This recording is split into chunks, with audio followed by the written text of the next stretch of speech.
মাহমুদুল্লাহ রিয়াদ তাহলে ফুরিয়ে যাননি, আর একটু অন্যভাবে বলতে পারি পুরনো চাল ভাতে বাড়ে। আজকে বুড়ো হাড়ের ভেলকি দেখিয়েছেন মাহমুদুল্লাহ রিয়াদ। একদিন আগেই তিনি এক বলে 1 রান নিয়ে রংপুর রাইডার্সকে জেতাতে পারেননি, এ কারণে তিনি কিন্তু অনেক সমালোচিত হয়েছিলেন। আসলে ওই লাস্টের বলে 1 রান দরকার ছিল মাহমুদুল্লাহ রিয়াদ, তিনি রিপন মণ্ডলের দুর্দান্ত ডেলিভারি তিনি খেলেছিলেন, বাট তিনি আসলে রান আউট হলে পারে ম্যাচটা টাই হয়েছিল এবং সুপার ওভারে গিয়ে রংপুর ম্যাচটা রাজশাহীর কাছে হেরেছিল। বাট আজকে সিলেট টাইটান্সের বিপক্ষে ম্যাচটাতে জয় নায়ক কিন্তু মাহমুদুল্লাহ রিয়াদি।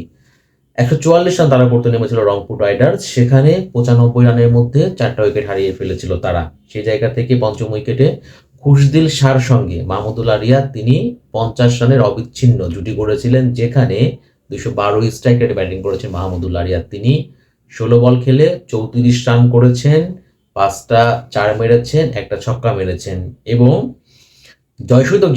জয়সূচক যে রানটা সেটাও কিন্তু মাহমুদুল্লাহ রিয়াদের ব্যাট থেকেই এসেছে।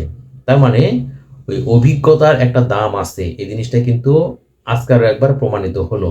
অথচ দেখেন এই মাহমুদুল্লাহ রিয়াদকেই ওই রাশিয়ার বিপক্ষে ম্যাচটার জন্য অলরেডি কাঠ গড়ায় তোলা হয়েছিল।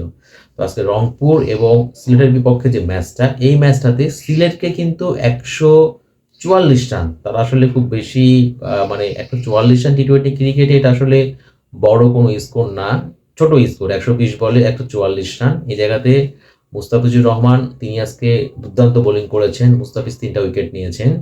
তো যাই হোক, সিলেটের হয়ে ওই রকম ভাবে টি-টোয়েন্টি সুলভ কোনো ব্যাটারি ব্যাটিং করতে পারেননি।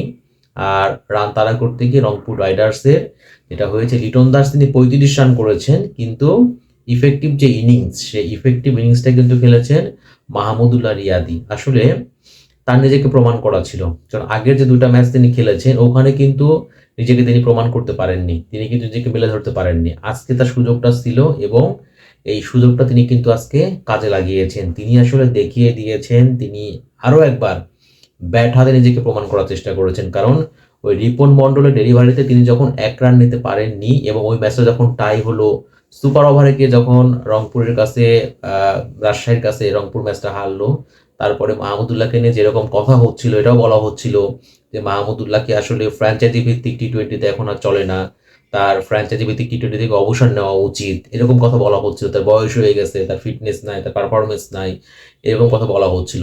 তো একদিন পরেই কিন্তু মাহমুদুল্লাহ রিয়াদ তিনি মূলত ব্যাট হাতেই সকল সমালোচনার জবাব দিলেন এবং তিনি কিন্তু আজকে আসলে খুব ভালো একটা ইনিংস খেলেছেন। আর তার ব্যাটেই কিন্তু রংপুর রাইডার্স ম্যাচটা জয়লাভ করেছে। সো মাহমুদুল্লাহদের মতো অভিজ্ঞ যারা ব্যাটার আছেন তাদের মুখে কোনো কিছু জবাব দিতে হয় না, তারা আসলে ব্যাট হাতে পারফরমেন্স করে কিন্তু সবকিছুর জবাব দিয়ে থাকেন, যেটা আজকে মাহমুদুল্লাহ ওইভাবেই বলতে হয় যে বুড়ো হাড়ের ভেলকি তিনি কিন্তু আজকে মাঠেই দেখিয়ে দিলেন এবং যারা তাকে নিয়ে সমালোচনা করছিল তাদের তিনি কিন্তু এক প্রকার দাঁত ভাঙা জবাবই একটা দিয়ে দিলেন।